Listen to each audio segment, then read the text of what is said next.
रामचंद्र महाराज की जय। पवन सुत हनुमान की जय। बोल राधा कृष्ण भगवान की जय। बोल गीता माता की जय। बोल गंगा जमुना सरस्वती माता की जय। बोल माघ महात्म की जय। सच्चियां जोता वाली माता तुम्हारी सदा जय। गुरु रूप साध संगत जी, रात को माघ महात्म का पाठ आप सुन रहे थे। कहते दान देने वाला कभी मनुष्य की या मनुष्य कोई भी वो यम की यातना नहीं भोगता। कहने का मतलब कि उनको यमदूत नहीं लेने आते। जो दान देता है वो स्वर्ग की प्राप्ति करता है। स्वर्ग का मतलब ये नहीं कि मर के कोई ऐसा लोक में चला जाए। स्वर्ग का मतलब कि दान देने वाला अगर कोई उसका जन्म बाकी है तो उस जन्म में भी और अगले जन्म में भी सुखों की प्राप्ति करेगा इस मातलोक में आने के लिए। और कहते ज्यादा कहना क्या है इसमें, अधर्म करने वाला बहुत बुरी गति को प्राप्त होता है। ऐसा ये रात को श्लोक आया था। अब देखिए कुंभ का मेला है, जो बेचारे धर्म का काम करते हैं उनमें रुकावट, कितनी मौतें हो गई वहां पर। उनकी रुकावट डालने वाले भी लोग होते हैं, धर्म का कार्य करने वाले भी लोग होते हैं। ऐसी बात नहीं, राक्षस बुद्धि वाले भी लोग हैं। वो क्या वहां क्या, हर जगह पे, चाहे अयोध्या का मंदिर है चाहे कोई मंदिर है, वहां पर भी लोग ऐसे होते हैं। इसलिए कहते हैं कि उनकी मनुष्य की बड़ी बुरी गति को प्राप्त करता है। इसलिए मनुष्य को बाल अवस्था से, जैसे आप लोग बाल अवस्था से ही है, छोटे छोटे बच्चे 12-13 बच्चों की टीम है, सारा काम करते हैं, पूजा करते हैं, आरती करते हैं, प्रसाद बांटते हैं, सारी ड्यूटियां संभाली हुई हैं। ये बाल अवस्था में ही कहते काम शुरू करना, ऐसा लिखा है। बाल अवस्था से ही धर्म कार्यों का अभ्यास शुरू कर दो बस, ताकि आपकी जब चेतनता, बुद्धि को चेतनता मिल जाए अच्छे ढंग से, अभी तो नटखट रूप में काम कर रहे हैं ना, तुम करो ये करो वो करो, नटखट रूप है अभी इनका बाल अवस्था। जब इनको विवेक बुद्धि हो जाएगी धीरे धीरे अभ्यास करने से, तो अपने आप ईश्वर के चरणों में इनका वास हो जाएगा और ईश्वर इनको सद्बुद्धि देकर अच्छे कर्मों में लगा देंगे। इसका मतलब ये नहीं कि बाल अवस्था में धर्म के काम करने से आप पढ़ाई छोड़ दो, वो भी बहुत जरूरी है। उधर का जो टाइम है उधर का टाइम दो, पढ़ो, माँ बाप की सेवा करो। जिस शख्स ने माँ बाप की सेवा करी है उसको कभी नरक नहीं मिलता, ये ध्यान रखना, क्योंकि माँ बाप ब्रह्मा है, जो उत्पत्ति करता है वो ब्रह्मा है। उस शख्स को कभी नरक नहीं मिलता। माँ बाप की अवज्ञा नहीं करनी, कभी माँ बाप जो कह दे उसका करो। अगर क्रोध से भी माँ बाप कुछ कह दे तो उसको सह जाओ, सहन कर लो, जवाब तलबी ना करो।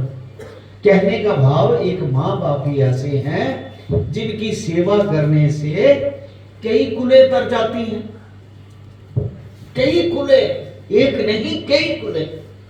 और माँ बाप की सेवा करने वाले को ईश्वर सद्बुद्धि प्रदान करके अपनी शरण देता है और अपने चरणों में लगाते हैं ईश्वर।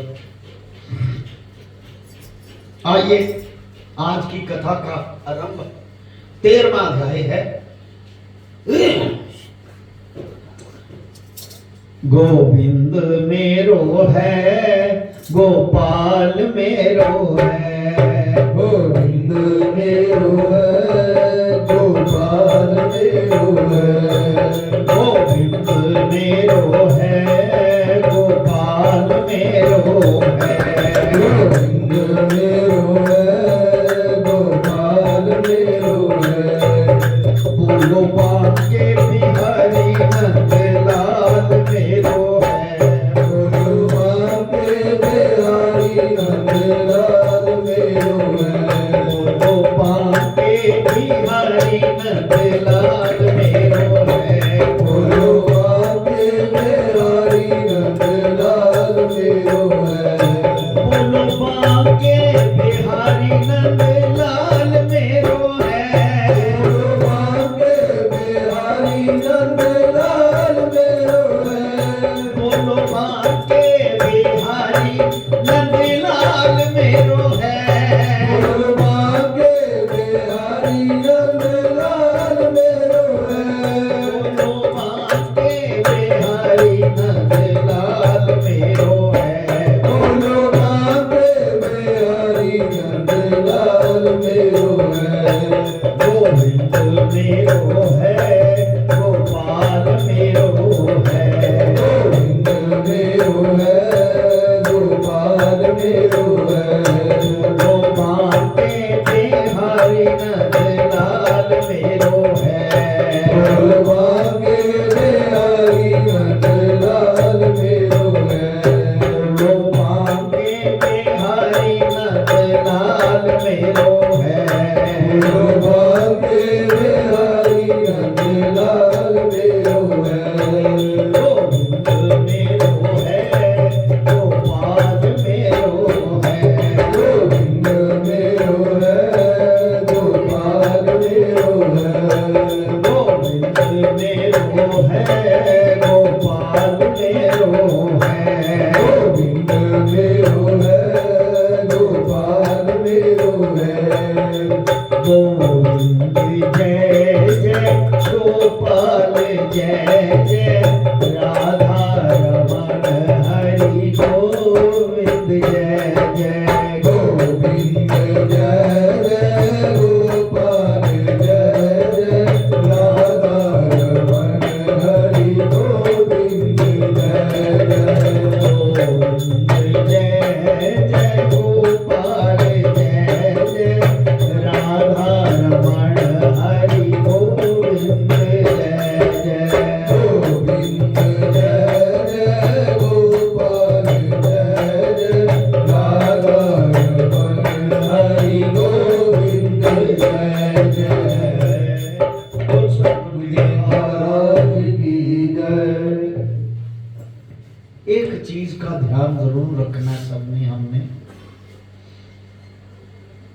ईश्वर प्राप्ति के लिए, भगवत प्राप्ति के लिए सबसे पहले अपने इष्ट का ध्यान रखना है।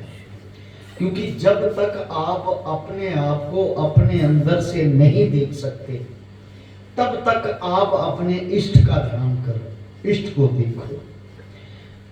जब अभ्यास इतना हो जाएगा तो आपके अंदर का और बाहर का आपको पता ही नहीं चलेगा कि वो दो है या एक है। ये बाद में पता चलता है कि वो और हमारे अंदर जो बैठा हुआ वो एक ही वस्तु है। तब तक दो हैं जब तक हमें पर्दा है आंखों के सामने, तब तक दो है। एक आप और एक आपका इष्ट, आप स्तुति कर रहे हैं। जब मिक्स हो जाता है ना बूंद पानी में, तो पता नहीं चलता आप समुद्र है या वो समुद्र है, मिक्स हो गए बीच में। ऐसे है ईश्वर की, भगवत प्राप्ति की बात। ये सारा कुछ अभ्यास से है। और उन्होंने कहा कि बाल्यावस्था से ही धर्म के कार्यों का अभ्यास करते रहो। ये नहीं कहा कि बाकी काम छोड़ दो, माँ बाप की सेवा करो, अपनी पढ़ाई करो, जो जो काम करना है वो करो, लेकिन साथ साथ ईश्वर का चित्त का अभ्यास करना शुरू कर दो बाल अवस्था से, बचपन से। आइए कथा की ओर आगे बढ़ते हैं। विकुंडल कहने लगे कि तुम्हारे वचनों से मेरा चित्त अति प्रसन्न हुआ, क्योंकि सज्जनों के वचन सदैव गंगा जल के सदृश पापों का नाश करने वाले होते हैं, पापों का नाश करते हैं। उपकार करना तथा प्रिय बोलना सज्जनों का स्वभाव होता है। किसी से मीठा बोलना, जय श्री राम भाजी, जय श्री राम, हाँ जी की हाल है, ठीक है, परिवार तक मीठा बोलना, कड़वा ना किसी को बोलना। उपकार करना जैसे अमृत मंडल चंद्रमा को भी ठंडा कर देता है। अब कृपा करके ये भी बतलाइए कि किसी प्रकार मेरे भाई का भी नरक से उद्धार हो सकता है। ये वही पुरानी जो कल परसों की कथा शुरू है, कुंडल विकुंडल दोनों भाई, एक को नरक मिला, एक को स्वर्ग मिला। तो कहता है जिसको नरक मिला उसका उद्धार हो सकता है, कोई कारण बताइए।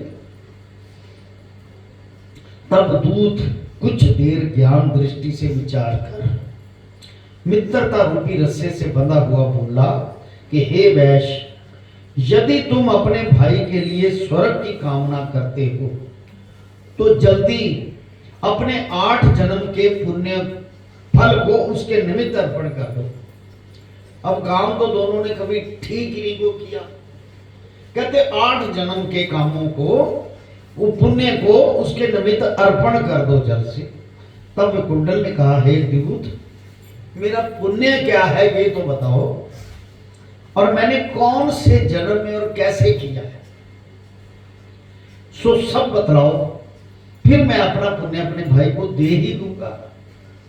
दूत कहने लगा, हे वैश्य सुनो, मैं तुम्हारे पुण्य की सब कथा कहता हूं। वो शंकर भगवान की पूर्व समय में पहले मधुवन में शाल्की नाम का एक ऋषि था।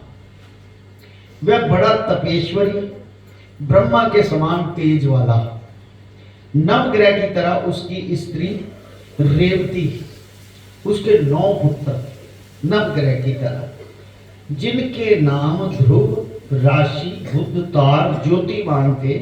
इन 5 ने गृहस्थ आश्रम धारण किया था तथा निर्मोह, जितमाय, ध्याननिष्ठ और गुणातग, ये चारों संन्यास ग्रहण। 9 पुत्र थे, 5 ने तो गृहस्थी जीवन कर लिया, तो उसमें प्रवेश कर लिया, और ये चारों ने संन्यास ग्रहण कर लिया और वन में रहने लगे। ये शिखा सूत्र से रहत पत्थर और सोने के समान समझते थे। मतलब ये पत्थर और सोने को एक जैसा समझते। सामने पत्थर बड़ा, वो भी पत्थर, सोना बड़ा, वो भी, मिट्टी दोनों। जो कोई अच्छा या बुरा उनको अन्न देता वही खा लेते। सन्यासी थे, मांगते थे खाना। कोई कैसा ही कपड़ा दे देता था उसको पहन लेते थे। सदैव ब्रह्म के ही ध्यान में लगे रहते, ईश्वर के ध्यान में वो चारों लगे रहते। इन चारों ने व्रत, शीत, निद्रा और आहार सबको जीत। चर, यानी कि ना इनको नींद का पता है, ना व्रत आदि का पता, कुछ खाना है या नहीं खाना, जो मिल गया सो ले लिया। बस चर अचर को विष्णु रूप समझते हुए सबको चर अचर जितने भी जीव जंतु हैं भगवान विष्णु इनमें वास करते हैं ऐसा समझ के मौन धारण करके संसार में विचरते, बोलते कुछ नहीं थे, विचरते। वे चारों महात्मा कहते तुम्हारे घर में आए थे, वे कुंडल को बोल रहे, चारों महात्मा आपके घर आए तब तुमने मध्याग्रह के समय यानी कि दोपहर के समय, पखदी दोपहर गर्मी में भूखे प्यास इनको आंगन में देखा, अपने आंगन से देखा मंगल तो तुमने गदगद कंठ से आंसू आंखों में भर के इनको नमस्कार करके बड़ा आदर सत्कार किया। वो अतिथि बन गया, बड़ा आदर सत्कार किया। इनके चरणों को धोकर बड़े प्रेम से तुम इनसे कहने लगे कि आज मेरा अहोभाग्य, आज मेरा जन्म सफल हुआ, मुझ पर भगवान प्रसन्न हुए। मैं सनाथ हुआ, पहले मैं अनाथ था, आज आपके दर्शन करके सनाथ यानी कि मेरा प्रभु है, सनाथ हुआ आपके दर्शन करके। मेरे माता पिता पत्नी पुत्र गौ आदि सभी धन्य हैं कि आपके दर्शन किए, जो आज मैंने हरि के सदृश आपके दर्शन किए। सो हे वैश्य, इस प्रकार तुमने श्रद्धा से उनका पूजन किया। देखो किसी साधु संत का श्रद्धा से पूजन करने से या कोई घर में मेहमान आ जाए उसको ईश्वर रूपी समझने से, उसका आदर सत्कार सम्मान करने से, ये भगवान सदृश है सारा, उनके सदृश उनको समझ के उनका दीदार करना, ऐसा सोच के काम करना। इस प्रकार तुमने श्रद्धा से उनका पूजन किया और चरण धोकर जल को मस्तक में लगाया। फिर विधि पूर्वक पूजन करके तुमने इन सन्यासियों को भोजन कराया। इन सन्यासियों ने भोजन करके रात को तुम्हारे घर में विश्राम किया और ब्रह्म ध्यान में लीन हो गए। विश्राम करके इन सन्यासियों के सत्कार से जो पुण्य तुमको मिला वो मैं कहने से भी समर्थ मैं नहीं कह सकता। जो पुण्य आपको मिला उनकी सेवा करके, ऐसे समय में जब कोई अपने घरों में विश्राम कर रहा होता है, रात के 12 या दोपहर के 12 बजे के बाद लोग विश्राम करते हैं थोड़ा, कहता तुमने वो सारा काम किया। क्योंकि सब भूतों में प्राणी श्रेष्ठ है, यानी कि इंसान मनुष्य श्रेष्ठ। प्राणियों में बुद्धि वाले जिनकी बुद्धि है और बुद्धि वालों में मनुष्य श्रेष्ठ है। मनुष्यों में ब्राह्मण श्रेष्ठ है क्योंकि विवेक बुद्धि है उसके पास। और विद्वान, ब्राह्मण विद्वानों को कहा, विद्वानों में पुण्य आत्मा श्रेष्ठ है। अब विद्वान भी हो, पुण्य आत्मा ना हो, काम अच्छे ना करता हो, कहते विद्वानों में पुण्य आत्मा, यानी कि वो पूरी एक लड़ी बधाई कि जितने भी प्राणी हैं जीव जंतु उनमें जिनमें जो बुद्धि है वो सर्वश्रेष्ठ है। और बुद्धि वालों में भी मनुष्य सर्वश्रेष्ठ है। और मनुष्यों में ब्राह्मण विद्वान श्रेष्ठ है और विद्वानों में पुण्य आत्मा श्रेष्ठ है। जिसने पुण्य आत्मा पुण्य किया है, जिस आत्मा ने पुण्य किया है। और पुण्य आत्मा में ब्रह्मज्ञानी सर्वश्रेष्ठ है, ब्रह्मज्ञानी। ऐसी ही संगति से बड़े बड़े पाप नष्ट हो जाते हैं। ये पुण्य तुमने 8वें जन्म में किया था, 8 जन्म पहले, 8वें। सो यदि तुम अपने भाई को नरक से मुक्त कराना चाहते हो तो तुम ये पुण्य उसको दे दो। देखो यहाँ पर एक जो बात शास्त्र की बात आई है कि आप किसी को जल की अंजलि लेकर, अगर आपका पुण्य है तो उसको अपना पुण्य देकर उसके भी दुखों को काट सकते, ऐसा मतलब हमारे शास्त्र में विधान है। लेकिन आपके पल्ले जरूर हो पुण्य देने के लिए, आपने वो तब जरूर किया हो ईश्वर की कृपा से, गुरु कृपा से आपके अंदर वो चीज लाइट जरूर हो जो पुण्य देने वाली बात हो। ऐसे तो सभी दुआएं देते हैं, हाँ जो दुआ दिल से दी जाए किसी को वो लगती है, ऐसी बात नहीं, वो लगती है, दिल से दुआ दी जाए। वो शंकर भगवान की श्री राम जय राम जय जय राम, श्री राम जय राम जय जय राम, श्री राम जय राम जय जय राम, श्री राम जय राम जय जय राम, श्री राम जय राम जय जय राम, श्री राम जय राम जय जय राम। वो शंकर भगवान की जय। कहते ये तुमने पुण्य 8वें जन्म में किया था, यदि तुम अपने भाई को नरक से मुक्त कराना चाहते हो तो ये पुण्य दे दो। सो दूत के ऐसे वचन सुनकर उसने प्रसन्न चित्त से अपना पुण्य अपने भाई कुंडल को दे दिया और वह नरक से मुक्त हो गया और दोनों भाई देवताओं से पूजित किए गए। तब दूत अपने स्थान को चला गया। इस प्रकार वैश्य के पुत्र विकुंडल ने अपना पुण्य देकर अपने भाई को नरक की यात्रा से छुड़वाया। सो हे राजन, जो कोई इस इतिहास को पढ़ता या सुनता है वह 1000 गौदान का फल प्राप्त करता है। एक गौदान का फल क्या बेतरनी नहीं निकलनी पड़ती उसको, यानी कि निकल जाता है उस दुख से। तो 1000 गौदान का यानी कि सीधी सुख की प्राप्ति ईश्वर की का सीधा। आपने सुना है, सबने हमने सुना है, गुरु महाराज जी के देश से सब हुआ, तो आप भी 1000 गौदान का आपको भी पुण्य लगेगा। बोल शंकर भगवान की। श्री राम जय राम जय जय राम, श्री राम जय राम जय जय राम, श्री राम जय राम जय जय राम, श्री राम जय राम जय जय राम, श्री राम जय राम जय जय राम, श्री राम जय राम जय जय राम, श्री राम जय राम जय जय राम, श्री राम जय राम जय जय राम। आइए 14वां अध्याय। कार्तिवीर्य जी बोले, हे विप्र श्रेष्ठ, किस प्रकार एक वैश्य व्यापारी, वैश्य कहते हैं व्यापारी को, माघ स्नान के पुण्य से पापों से मुक्त होकर दूसरे के साथ स्वर्ग को गया, वो मुझसे कहिए। ऐसा कार्तवीर्य ने कहा उस ब्राह्मण को।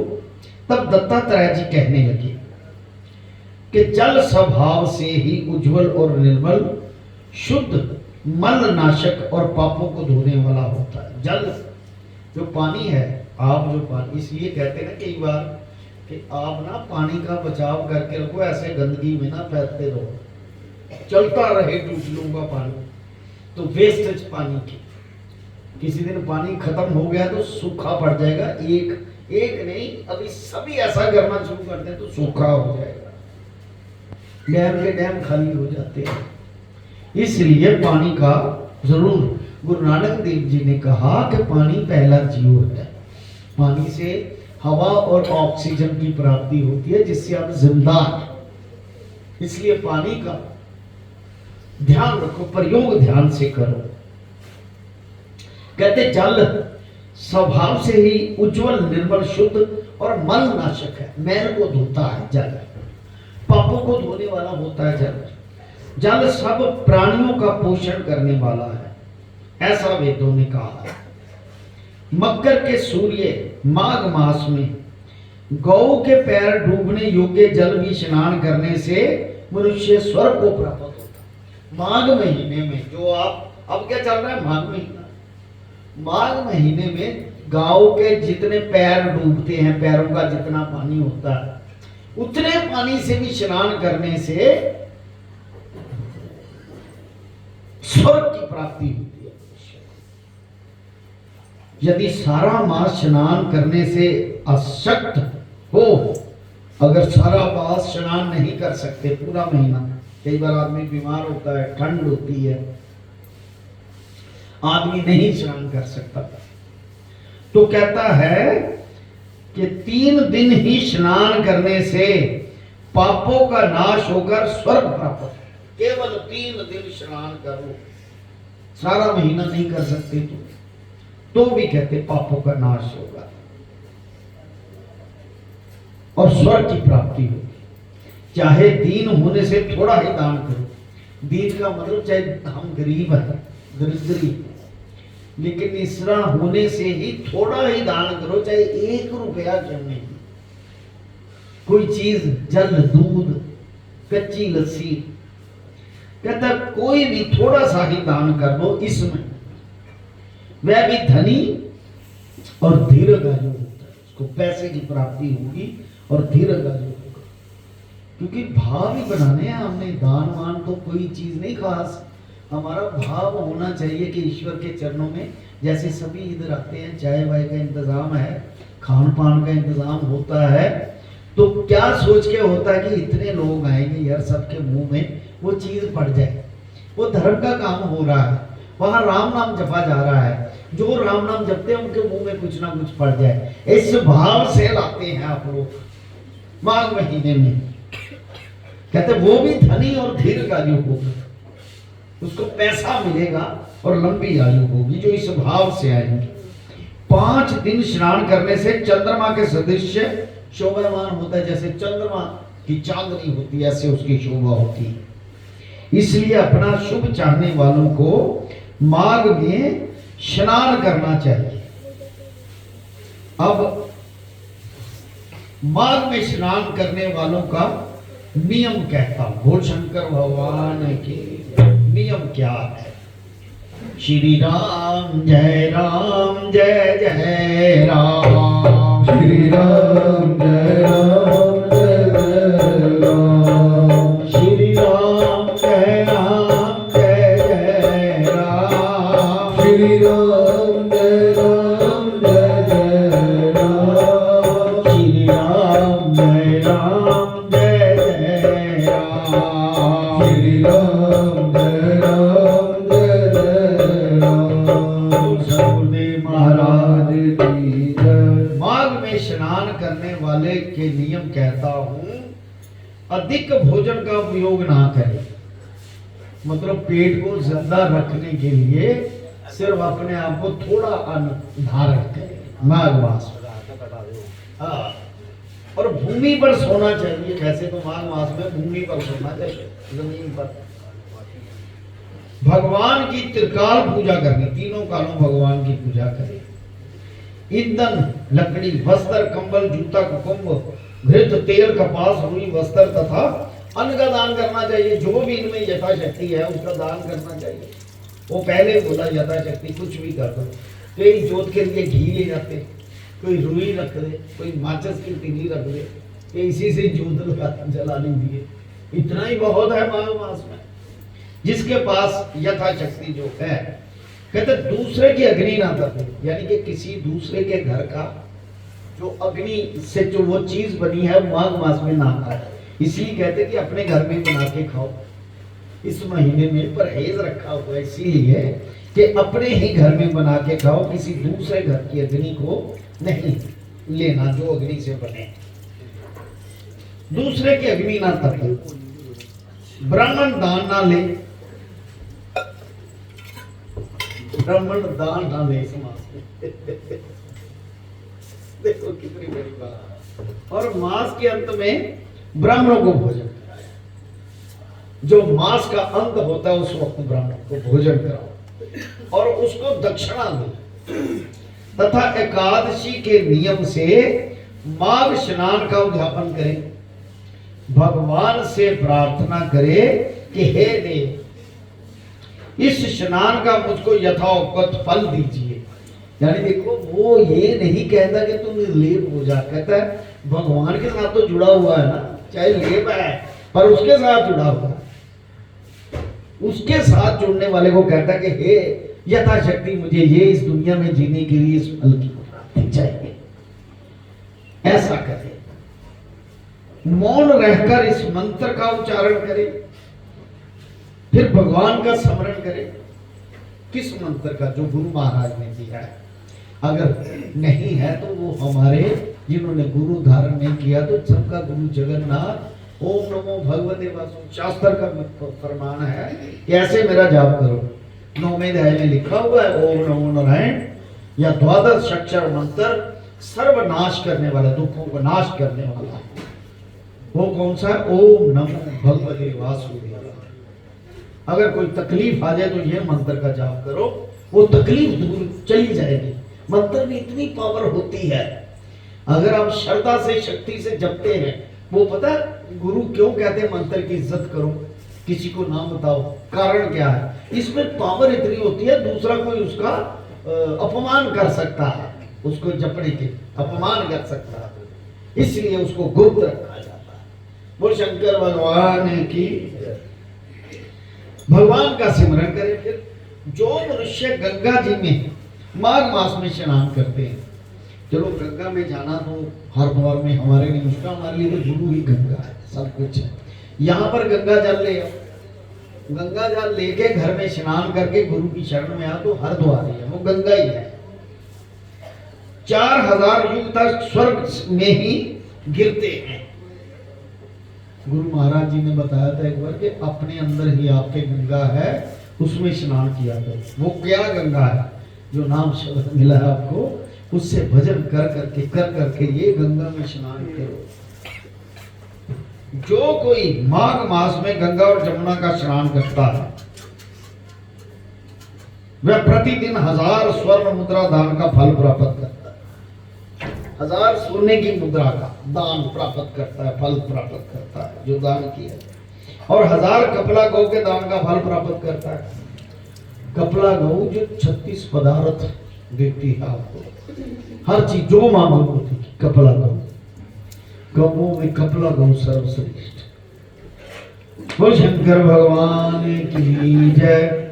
सियावर राम जय जय राम, सियावर राम जय जय राम, मेरे प्रभु राम जय जय राम, मेरे प्रभु राम जय जय राम, मेरे श्री राम जय जय राम, मेरे श्री राम जय जय राम, करो कल्याण सीताराम, कल्याण सीताराम। आइए बड़े प्यार से 15वां अध्याय। दत्तात्रेय जी कहने लगे कि हे राजन, प्रजापति ने पापों के नाश के लिए प्रयाग तीर्थ की रचना की। आज भी प्रयागराज में कुंभ का स्नान हो रहा है, रचना की। सफेद गंगा जी और काली यमुना जी के जल की धारा स्नान का महात्म भली प्रकार सुनो नहीं, स्नान का महात्म की। जो इस संगम में माघ मास में स्नान करता है त्रिवेणी में, वे गर्भ जोनी में नहीं आता स्नान करने से। तभी इतनी भीड़ लगी होती है कि हमारा इसी तरह किसी तरीके से मोक्ष हो जाए। माघ मास में प्रयाग में स्नान करने से मनुष्य अच्छे भोगों को भोग कर ब्रह्म को प्राप्त होता है। अच्छे भोगों को भोग कर यानी कि मनोकामना पूर्ण करके वो भी ऊपर ब्रह्म रूप में जाता है, ब्रह्म को प्राप्त होता है। माघ मास तथा मकर के सूर्य में, मकर का सूर्य माघ मास में होता है 14 फरवरी से 12 फरवरी तक, 11 फरवरी तक। 12 को फागुन यानी कि फिर कुंभ का सूर्य आ जाता है मकर के सूर्य में।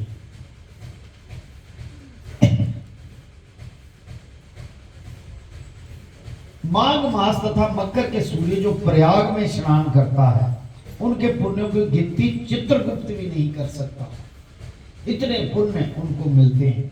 100 वर्ष तक निराहार रहकर जो पुण्य प्राप्त होता है, वही फल माघ में 3 प्रयाग में स्नान करने से होता है। सिर्फ 3 दिन ही स्नान करने से होता है उसका फल। जो फल 100 वर्ष तक योग अभ्यास करने से मिलता है, जैसे सर्प पुरानी कांचला को छोड़कर नया रूप ग्रहण करता है, वैसे ही माघ मास में स्नान करने से मनुष्य पापों को छोड़ स्वर्ग को प्राप्त होता है। माघ मास का इतना महत्व है। परंतु गंगा यमुना के संगम में स्नान करने से हजारों गुण फल मिलता है। हे राजन, जिसको अमृत कहा है वह ये त्रिवेणी है। ब्रह्म, शिव, रुद्र, आदित्य, मरुतगण, गंधर्व, लोकपाल, यक्ष, गुहाक्य, किन्नर, अणिमादि गुणों में सिद्ध तत्व ज्ञानी ब्राह्मणी, पार्वती, लक्ष्मी, शची, नैना, दिति, अदिति, संपूर्ण देव पत्नियां तथा नागों की स्त्रियां, धृचाची, मेनका, उर्वशी, रंभा, तिलोक्षमा, अप्सरा गण और सब पितृ मनुष्य गण, कलयुग में गुप्त और सतयुग में प्रत्यक्ष सब देवता माघ मास में स्नान करने के लिए आते हैं। कलयुग में वही देवता जी ये जिनके नाम गिनाए हैं, ये अप्रत्यक्ष रूप में हमें नजर नहीं आते, ये स्नान करने के लिए आते हैं कलयुग में। और सतयुग में ये प्रत्यक्ष स्नान करते हैं प्रयाग में। यानी कि प्रयाग तो आज का थोड़ी है, ये तो काफी करोड़ों वर्ष का पुराना प्रयाग। जब समुद्र मंथन हो रहा था ना, तो जिस जगह पे अमृत गिरा था वहां पर कुंभ का मेला लगता है। प्रयागराज में भी गिरा था, हरिद्वार में गिरा था, त्र्यंबकेश्वर में गिरा था, ऐसे ऐसे जहां जहां गिरा। इन दिनों माघ मास में प्रयाग में स्नान करने से जो फल मिलता है इन दिनों में, वह ईश्वर ही कह सकता है, मनुष्य में कहने की शक्ति नहीं है। हजारों अश्वमेध यज्ञ करने से भी ये फल नहीं प्राप्त होता। देखो मेरी बात सुनो, बड़े ध्यान से सुनना कि ये चीज क्या है। ये ईश्वर स्वयं आपको बता रहे हैं, कहते हैं मनुष्य नहीं कह सकता इसके फल का, ये भगवान जानता है कि इसका फल कितना बड़ा है। अब हमें सिर्फ आना ही है इधर, इस धर्म की तरफ आना है, माघ में स्नान करना है, माघ में पुण्य करना है, दान करना है, जो यथाशक्ति जिसके पास है। नहीं तो अपना आप ही बार दो कि हम आपकी शरण में हैं, बस इतना ही कह दो, बहुत है। माघ मास में आके जो करोगे, जो इसका पुण्य प्राप्त होगा, उसका कहना भी क्या, वो भगवान भी नहीं बता सकते। ये बहुत बड़ा उसका पुण्य है। पूर्व समय में कांचन मालिनी ने इस स्नान का फल राक्षस को दिया था। अब राक्षस भी तर गया और इससे वह पापी मुक्त हो गया था। बोल शंकर भगवान की। अब सारी इस माघ महात्म की कथाओं का जितना भी निचोड़ है वो यही है कि आप ईश्वर की शरण में आके माघ स्नान करके, माघ महीने का इतनी उपमा है, इसमें अगर पूरा महीना नहीं स्नान होता तो केवल 3 दिन ही कर लो कहते स्नान करके। इस बीच बीच में उन्होंने कहा है कि प्रयागराज, त्रिवेणी। अब आपकी त्रिवेणी और आपका प्रयागराज जो समर्थ नहीं है, वहां पे आगे आएगा पाठ में, वो किसी पवित्र देवालय में, देवालय कहते हैं देव का मंदिर, शिवालय कहते हैं शिव का मंदिर, किसी भी देवालय में किसी देव का, इष्ट का मंदिर हो, गुरु का मंदिर हो, भगवान शंकर का मंदिर हो, वही आपके लिए त्रिवेणी है, वही आपके लिए प्रयाग स्नान है, वही गंगा स्नान है, वही जमुना स्नान है। तो आप माघ मास में स्नान करके ईश्वर की शरण में आओ, ईश्वर आपका कल्याण करेंगे। बोल सतगुरुदेव महाराज की। ओम नमो शिवाय, हरि ओम नमो शिवाय, ओम नमो शिवाय, हरि ओम नमो शिवाय।